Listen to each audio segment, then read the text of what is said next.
జగిత్యాల జిల్లా కేంద్రం గులాబీమయంగా ఉంది. ప్రస్తుతం మనం వివేకానంద మినీ స్టేడియంలో ఉన్నాము.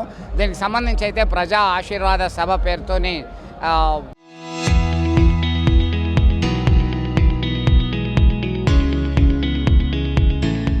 మీటింగ్ జరుగుతుంది.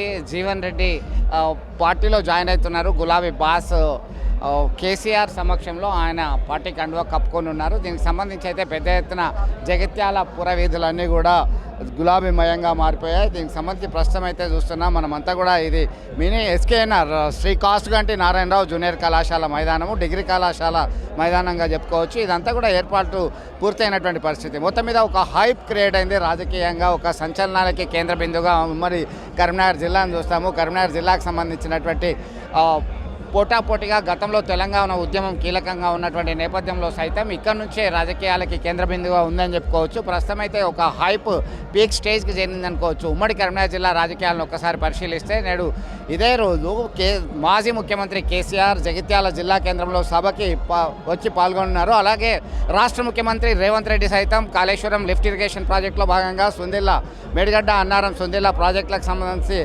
సందర్శిస్తారు. మరమ్మతులు చేయడానికి సిద్ధంగా ఉన్నటువంటి పరిస్థితి గమనించవచ్చు. దీనిలో భాగంగా పెద్ద ఎత్తున భారీ హోర్డింగ్స్ కటౌట్లన్నీ కూడా ఏర్పాటు చేసినటువంటి పరిస్థితి మనం గమనిస్తున్నాం. దీనికి సంబంధించి అయితే మనతో మాట్లాడడానికి టీఆర్ఎస్ సీనియర్ నేతలు రాకేష్ ఉన్నారు. రాకేష్ గారు చెప్పండి, చాలా రోజుల గ్యాప్ తర్వాత కేసీఆర్ ఈ సభలో ప్రసంగించున్నారు. సర్వత్రా ఆసక్తికరమైనటువంటి ఉత్కంఠ నడుస్తున్నది అని చెప్పుకోవచ్చా? ఎట్లా చూడొచ్చు దీనికి సంబంధించి? ఒకటే అండి, ఈరోజు ఈ ప్రాంతానికి సంబంధించినటువంటి సీనియర్ నాయకుడు ఏదైతే జీవన్ రెడ్డి గారు పాలకపక్షం నుండి ప్రతిపక్షానికి వస్తాను సిద్ధమైనప్పుడు ప్రజలతో మమేకమయ్యే పార్టీ బీఆర్ఎస్ పార్టీ అనే సంపూర్ణ విశ్వాసం ఉంది. జూటా హామీలు ఇచ్చి ఈ బేరగాల పార్టీలో నేను మనుగడ సాగించలేనని చెప్పేసి ఈరోజు బీఆర్ఎస్ పార్టీకి రావడం జరుగుతుంది. మనం చూసినాం స్పష్టంగా ఏం జరుగుతుందంటే కాంగ్రెస్ పార్టీలో ఒక అభివృద్ధి సంక్షేమ పథకాలు అవుతున్నాయా? ఓ దిక్కు నైని బొగ్గు స్కాము, ఓ దిక్కు భూ కుంభకోణాలు, భూ కబ్జాలు, ఇంకో దిక్కు టెలిఫోన్ స్కాము, ఇంకో దిక్కు శాండ్ స్కామ్. రాకేష్ గారు ఒకటి చెప్పండి, స్థానిక ఎమ్మెల్యే డాక్టర్ సంజయ్ కుమార్ ఒకటి చెప్పడం జరిగింది. సోషల్ మీడియాలో ఒక పెద్ద ఎత్తున చర్చ జరుగుతుంది. మిస్టర్ హరీష్ రావు ఇక్కడికి రావట్లేదు, ఉద్యమకారులకు ఎవరికి జీవన్ రెడ్డి రావడం ఇష్టం లేదు అని చెప్పి సోషల్ మీడియాలో చర్చ జరుగుతుంది అని చెప్పి ఆయన చెప్తున్నారు. నువ్వే వాళ్ళు మాకు చెప్పానికి, నువ్వు ఒక క్రాస్ బ్రీడు, హైబ్రిడ్ కూడా కాదు, క్రాస్ బ్రీడ్ అయినవు. నువ్వు ఏ పార్టీలో తెలుసుకోలేని. ఇప్పుడు నేను బీఆర్ఎస్ పార్టీలో ఉన్నాను, కాంగ్రెస్ పార్టీ ఆఫీస్లో మీటింగ్ పెట్టి చెప్పినావు నువ్వు. ఆయన వచ్చేసి మాకు చెప్తా అంటే మాకు ఎట్లా అండి? హరీష్ రావు గారు రావడం జరిగిందని, కేటీఆర్ గారు రావడం జరిగింది, అందరూ కూడా ఇక్కడికి రావడం జరిగింది. సభా సమన్వయం చేశారు. కేసీఆర్ గారి మీటింగ్లో కేసీఆర్ గారు నాయకత్వం వహిస్తారు కాబట్టి కేసీఆర్ గారు ఆధ్వర్యంలో జరుగుతుంది.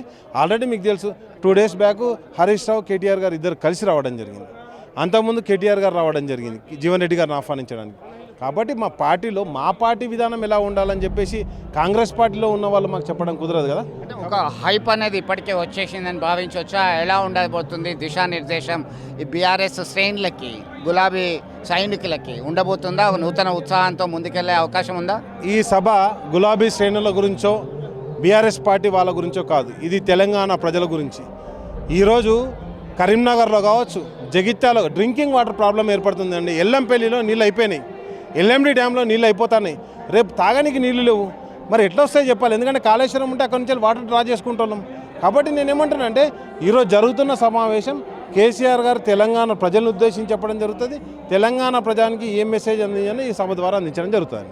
మొత్తం మీద తెలంగాణ ప్రజానికానికి ఒక రకమైన మెసేజ్ అందించడానికి సిద్ధంగా ఉన్నటువంటి పరిస్థితి ఉందని రాకేష్ చెప్తున్నటువంటి పరిస్థితి మనం చూడొచ్చు. దీనికి సంబంధించి అయితే చూద్దాం మిగతా నేతలు ఏమంటుంటారో, ఎట్లా ఉంది వాళ్ళ స్పందన. కేసీఆర్ సభ అంటేనే చాలా ఉత్కంఠభరితంగా ఉంటుంది, ఆసక్తిగా ఎదురు చూస్తున్నటువంటి పరిస్థితి. పెద్ద ఎత్తున ఈ సభికులు కూర్చోవడానికి, ఆశీలు కావడానికి ఏర్పాటు చేసినటువంటి పరిస్థితి.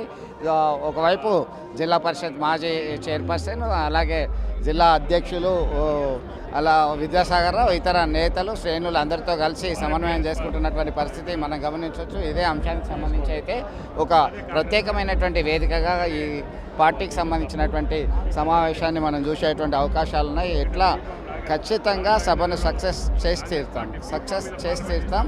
ఈ క్రమంలో ఒక నూతన మార్పు, నూతన పోకడలతో ముందుకెళ్లే అవకాశం ఉంది అని చెప్పేసి చెప్తున్నటువంటి పరిస్థితి గమనించవచ్చు. ఇదే అంశానికి సంబంధించి ఒక రాష్ట్ర వ్యాప్తంగా ఉన్నటువంటి బీఆర్ఎస్ సీనియర్ నేతలు, కార్యకర్తలంతా ఇక్కడికి విచ్చేసి సభ సక్సెస్ కొరకు ఇప్పటికే ప్రయత్నాలు చేసినటువంటి పరిస్థితిని గమనించవచ్చు. ఇది ఇక్కడ తాజా అప్డేట్. మొత్తం మీద కేసీఆర్ ఏం మాట్లాడతారనేటువంటి ఆసక్తికరమైన చర్చ అయితే సాగుతుంది. విడుదల సుమంత్తో కలిసి చంద్రశేఖర్, RTV, జగిత్యాల నుంచి.